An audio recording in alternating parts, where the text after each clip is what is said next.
This episode links to 2 episodes of Communio Sanctorum, History of the Christian Church, episodes 96 and 26.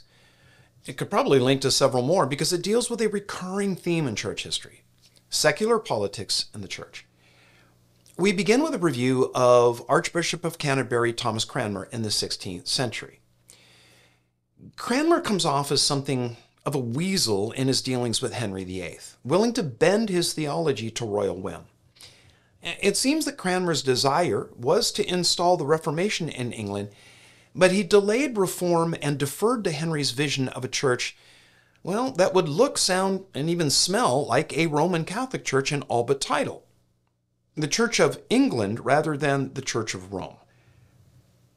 When the throne passed from Henry to the reform-minded Edward, Bishop Cranmer was let loose to install the reforms that he had dreamed of.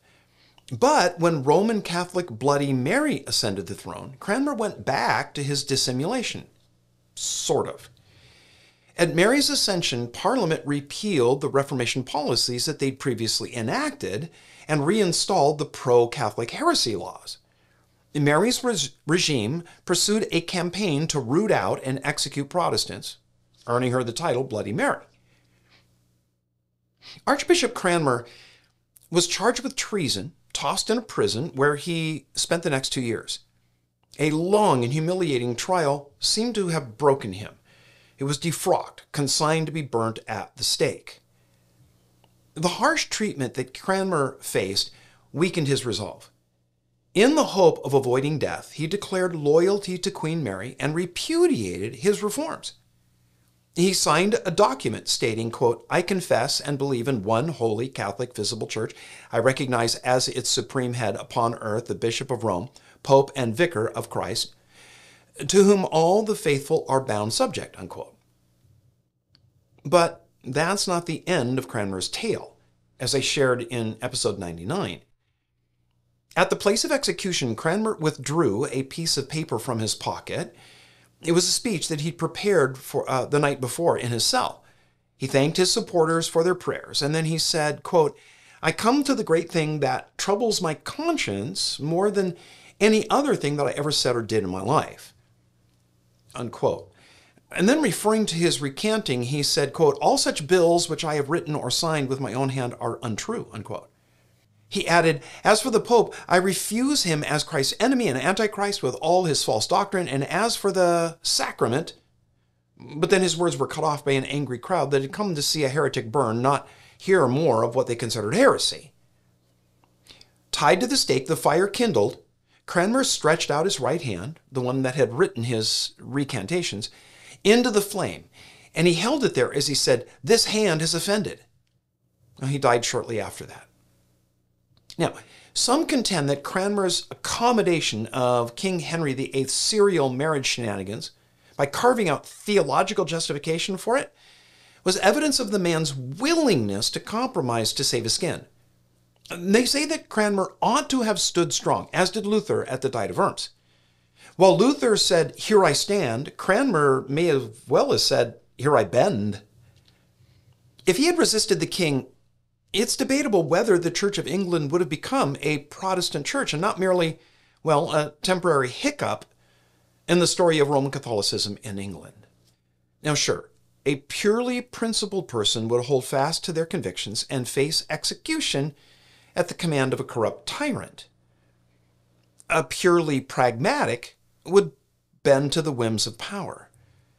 A hybrid, principled pragmatic would probably take the course that Thomas Cranmer took, who clearly wanted reform but assumed that installing it meant, watch this now, using the political means of the day to do so. And this gets to the nub of this episode. Cranmer's approach to bringing religion to the people was through the state, because church and state were joined hip and thigh at this point. And that was the problem. Well, we're going to go back now from Cranmer's England about 1,000 years to the Eastern Roman Empire. In episode 26, we considered the debacle known as the Council of Ephesus in 431. It was there that the contest between Cyril, the bishop of Alexandria, and Nestorius, the bishop of Constantinople, played out. On the surface, the debate between these two appears theological. They argued over the right way to describe the nature and person of Jesus. What made this council unique in church history wasn't what was debated in the council so much as how the council was conducted. Simply put, it was a mess, a disaster, an embarrassment that the next council at Chalcedon, only 20 years later, tried to undo. You see, Cyril loathed Nestorius.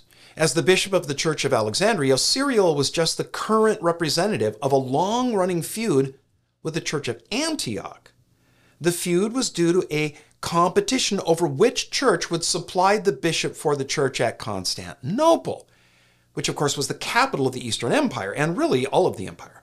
The Church of Constantinople was, of course, where the emperor, the empress, the royal court went. Its bishop wielded tremendous political clout. But the church in the capital didn't produce either great thinkers or speakers. Those came from Alexandria and Antioch. Alexandria kept producing solid theology, while Antioch kept training up great preachers. Now, which do you suppose was more desired by the church the emperor attended? You guessed it, great preaching. And so Antioch's bishop kept getting drafted to take over the church at Constantinople. Oh, sure, Alexandria sent an occasional bishop to the capital, but by far it was guys from Antioch.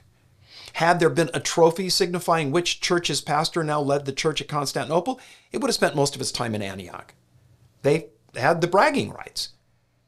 The bishops of Alexandria, oh man, they chafed under their reputation as not as good as that rat from Antioch. Cyril was especially jealous of Nestorius, who'd begun his career, yes, in Antioch. And for his part, Nestorius didn't help matters. He was of the prickly sort, not at all likable, and made no attempt to be so. Nestorius was highly principled, a moral straight shooter. It was all black and white for Nestorius. Gray was a sin. Compromise was a dirty word, and so when he saw the royal court indulging in morally questionable behavior, he called it out time and again. Well, that did not win him friends at court. On the contrary, it turned them against him. It's been said that politics is the art of compromise. I found that to be largely true. Well, it quickly became clear the very thing that had brought Nestorius to the capital, great preaching, would lead to his downfall. Preaching that was rather too on the nose for those who heard it. But the power brokers at court, they couldn't just fire him. That's not the way church works. Something needed to happen to Nestorius. And of course, Cyril was delighted at the reports coming to him about Nestorius' missteps.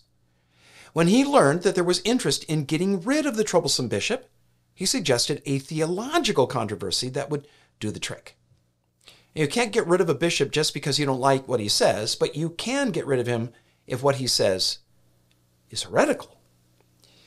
The theological debate between Cyril and Nestorius, which was really a long-running difference between their churches, Alexandria and Antioch, had been more of an academic discussion, argued between church leaders.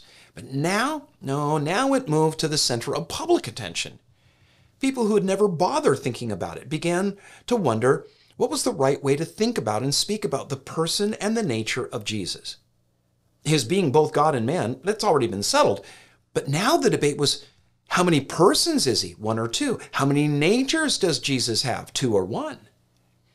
Well, as we saw back in episode 26, it boiled down to a heated debate over how to refer to Mary. Was she Theotokos, the mother of God, as Cyril maintained, or was she Nestorius' preferred title for her, Christotokos, the mother of Christ? You see, Nestorius affirmed Mary's role as providing Jesus' humanity, but not his deity, which the title Theotokos, could be made to say. I'm going to leave off further description of the theological debate between Cyril and Nestorius, as interesting as it is, because it runs wide of the lesson that we can draw from this chapter of church history. You see, the point is this. Cyril used theology to a purely political end. And the proof of that was his convening of the Council of Ephesus before the other side of the debate even arrived. When Cyril's faction arrived at the council, they came armed. When church leaders from Antioch finally showed up, to find the council had already rendered their verdict, establishing Cyril's formula as orthodox and the Antiochian theology as heretical. Well, of course, they objected. Cyril's supporters then pulled out clubs and commenced beating the Antiochians. How could a meeting of church leaders, men charged with steering the course of Christ's church, turn into a bloody brawl? Well, the answer is simpler than we might assume.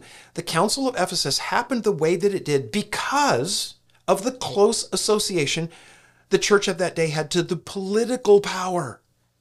Cyril was able to call the council by convincing the emperor to call it. Emperor and bishop were in cahoots, not to nail down some important point of theology, but to get rid of someone that neither of them liked. It was politics. Cyril's club-wielding supporters were monks that he brought with him from Egypt. He knew what they were, enforcers. They felt emboldened to play their role as muscle because the state already was the enforcement end of church policy. The monks decided that instead of reporting error to the emperor's troops and having them punish the wrongdoers, they would shorten the process and mete out the necessary beating themselves. That's what happens when church and state are fused in an unholy union, which such arrangements always end up being. It's what messed up Thomas Cranmer. He wanted to do the right thing in bringing reform to the English church, but how do you do that when the head of state decides the direction and course of the church? As I said in the previous lessons from church history, titled Modern Christendom, the Christian nationalism that is now sweeping through the evangelical church in the United States is a horribly misguided effort. Christendom 2.0, as some are calling it, is a foolish embrace of worldly and secular power to establish the kingdom of God on earth. Jesus has already told us the folly of that when he told Peter to put down the sword.